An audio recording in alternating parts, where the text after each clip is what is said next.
17 blessés légers. Correspondance de Frédéric Hermel. L'ETA est un groupe terroriste en crise. L'excellente collaboration policière et judiciaire franco-espagnole l'a fortement affaibli au cours des dernières années. Mais l'ETA veut toujours montrer qu'il existe et l'attentat de ce matin entre parfaitement dans la stratégie du terroriste basque.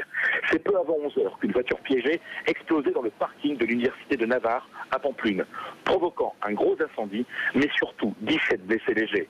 Pas d'inquiétude toutefois pour ces personnes, en majorité des étudiants, qui souffrent surtout de coupures et de problèmes auditifs.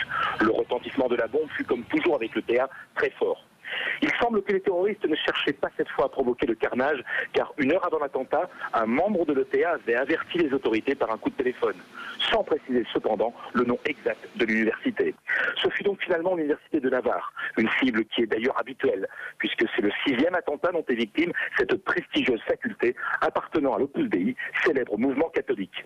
Pour les experts, c'est clair.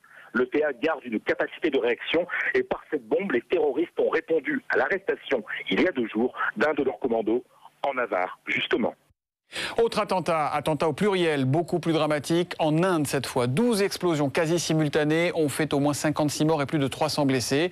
Des attaques terroristes perpétrées dans plusieurs départements du nord-est du pays, théâtre d'insurrection. Pas de revendication pour le moment, mais des autorités indiennes voient derrière ces actes la signature d'un mouvement séparatiste, le Front de libération de l'Assam.